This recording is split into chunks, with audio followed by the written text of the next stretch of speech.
Hello everyone, welcome back to the next video. In this video I will show you how to create an iOS plugin to get users location in Godot game engine. So let's get started.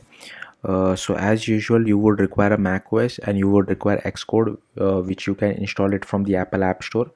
I have already installed it, and this is the documentation which we need to follow. Based on this documentation, I have just created a cheat sheet. So I will be copying code from this cheat sheet, but I'll show you that in the documentation as well where you can find it. So first, just open Xcode, and here I have just created one folder named Godot. You can name it whatever you feel like. This parent folder I have just created it for organization sake. So here is Xcode open. I'll just click on File, New, click on Package, then click on Multi-platform, click on Library, click on Next, and here just go to where this folder is located. So Godot folder, I'm naming my library as my library. You can name it whatever you feel like, uh, but do remember this name because this name will be used in lot other places as well. If you're doing this for the very first time, it's better you follow what I'm doing. So I'll just click on create. Next, inside this package.swift file, we have to change the Swift version to 5.10 because at the time of me recording this video, Swift Godot still does not support Swift version 6 and above. So if you are watching way long in the future, then you might need to check the Swift Godot dependency like GitHub repository to see whether Swift Godot supports Swift version 6 or not. Okay, once that is done, firstly we have to add this block of code. So if you go in the documentation, we have already done all this step. Okay, so here you can see they tell us to add this dependency array after this products array. So I'll just paste it over here, and you will have to do command S, so it will automatically download the dependencies for you using Swift package manager, so we don't have to worry about it. So here you can see it has downloaded it for us. Then we have to add this platform iOS. I have kept the minimum deployment target as 17 because Swift Godot was throwing a lot of issues on version 16 and 15. That's why here they have used macOS, but yeah, we can use iOS. So I'll just paste it over here. Then we have to add this type dynamic as well. Again, I'll just copy this, and here you can see after library name they have added this type dynamic. So I'll just paste it over here. Then we have to add this dependencies array as well. So I will just copy it, and again if I just scroll down here, you can see after target name we have to add this dependency array. So I will just add one comma, and I'll paste this bit of code. I'll just improve the indentation a bit, you don't have to do this. So yeah, this is done. Then we have to go to my library .swift file. Here we'll have to write the actual code. Now I already have the code written, so I'll just cheat a little bit and I'll just copy paste the code, then I'll explain it to you. So I'll just open this. Okay, I'll copy everything and I'll paste it over here. So here you can see we are importing UIKit, Swift Godot, as well as core location. Then this is boilerplate code which you have to write every time you integrate Swift Godot. Next, here I have created one class which extends CL location manager delegate, and here I have created one callback depending on whether the location was successful or not. Then here we create a CL location manager. Then inside the init block we just set the delegate and set the desired accuracy as well. Then this is for requesting location, and this is for stop updating the location. So I'm just use this request locations. If you want, you can use the stop updating location as well. So inside request location we use this request menu in use authorization. So this requires permission which we will enter later on. And the second thing is start updating location. So yeah, you have to also do this. Now these two methods, did update location and did fail with error, are overridden from this CL location manager delegate. So once we have the location, so whatever was the last location, I just fetch that particular last location and get latitude as well as longitude out of it and just pass it to our callback. In case of failure, again I'm using the same callback for failure as well in case if there is any error, but maybe you can create separate different callback if you feel like. Then here we create a class called my library which extends from ref counted. Here we have created one signal, so this will help us to send data from Godot side to from native iOS side to Godot side. Then here we have created our location service class. So if it is nil, then we initialize it over here, and we keep looking for this on location update callback inside this get location method. So this is annotated with @callable because this needs to be called from GD script side, and then we just do location service dot request location.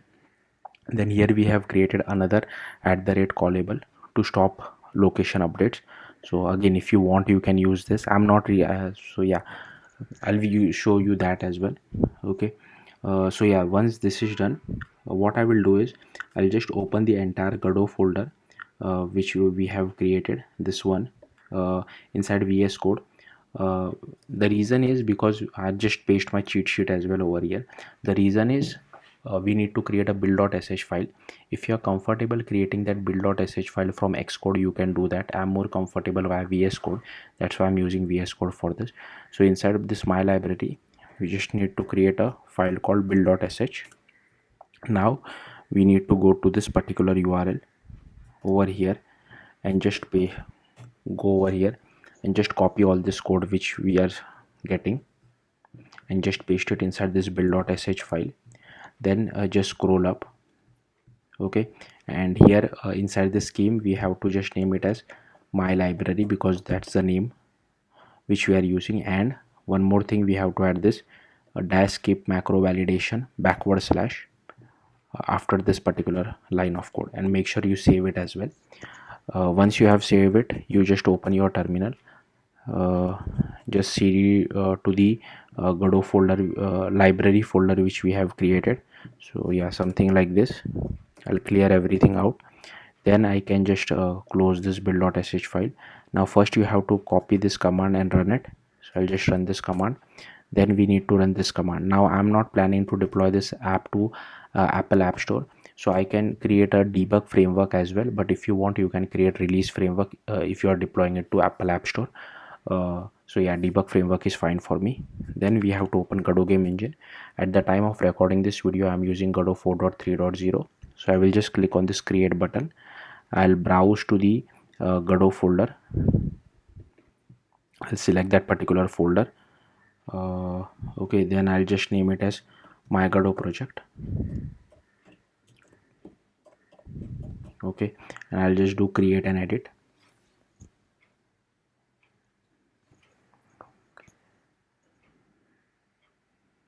Then I will just have to do project, export, add iOS, click on this fix import. You have to enter your App Store team ID. To get your App Store team ID, you can go to this particular URL which will tell you how to get your App Store team ID. I'll enter mine later on, but make sure you enter it now only. Then we have to give some bundle identifier as well, so it can be com dot your company name. Okay, for now I'm just entering anything, com dot your company name dot your app name. Okay, then I'll close. Then I'll create one 2D scene. Okay, then here I will create two buttons. So here is one button. Okay, and here I'll just create one more button. So here is for request location, and second one is for stop location. And here I have just created one label as well, just to show you the location updates which we get. Then you can just do command s, save it, run this so that our root scene is selected. Okay, then I'll close this again. Then I'll attach one script to this,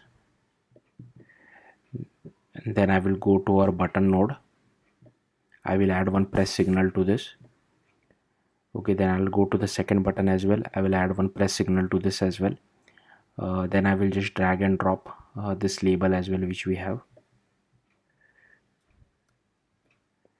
Okay, not like this.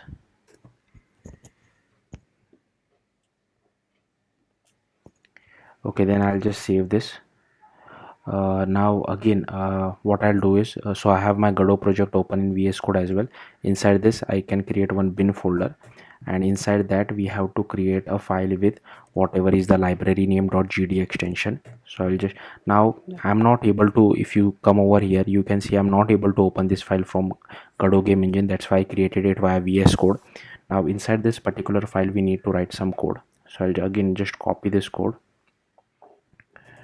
and I'll paste it over here. Now if you have generated release framework, you will have to replace debug with release on both of these lines. Also, okay, this is still building. So in the meantime, what I'll do is, again, I'll just go back to my old project to copy some code. Go old, not this one.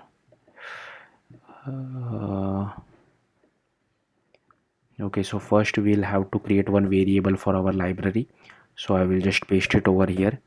Then inside the ready we need to initialize it. So again, I'll just copy this and I'll paste it over here. So here you can see that we are connecting our signal as well.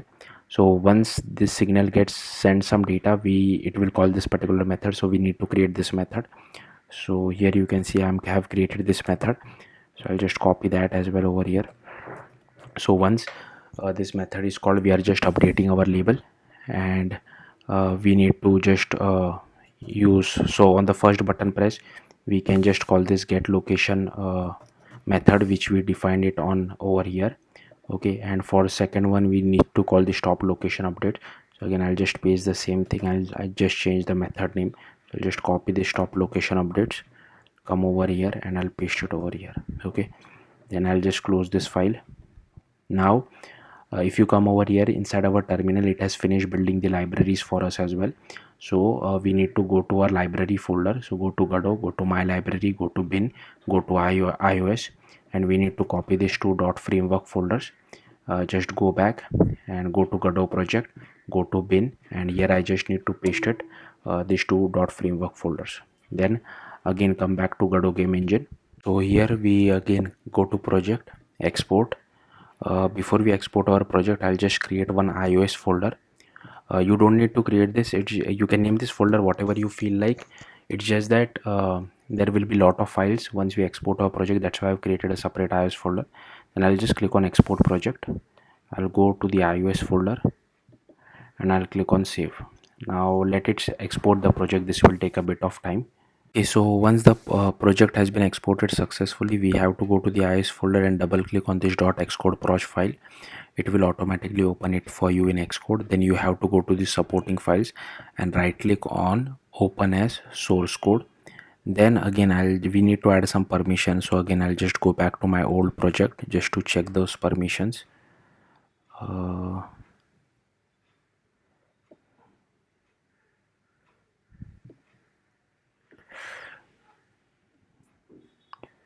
Okay, and I'll just copy this too. And okay, now we can go to Xcode and just scroll down, and at the very bottom before this particular dictionary ends, you have to add this bit of code. Now you can run your application. Now unfortunately I won't be able to show you guys the output because I don't want to share my location with you, but trust me, it works. I'll just quickly test it on my side as well. Also, one more thing is you will need to test this on a real device. You can't test it on a simulator because of graphics thing, so be mindful of that. So if you want, you can stop the video now. I'm just testing it on my side whether the location is proper or not. Yeah, but like I said, I won't be able to show it to you, so I'll just wait for that.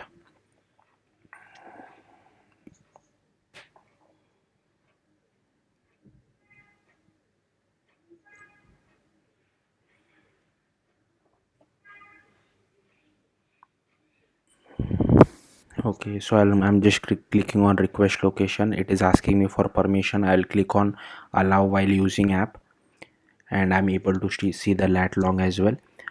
If you want, you can, I don't have a real, like I have an iPad device, but if you have an iPhone, if you're going for a walk, maybe you can test it as well. The location and latitude and longitude will keep on updating, and if I want, I can click on stop updating the location as well. So yeah, that's it. Thank you for watching. Bye.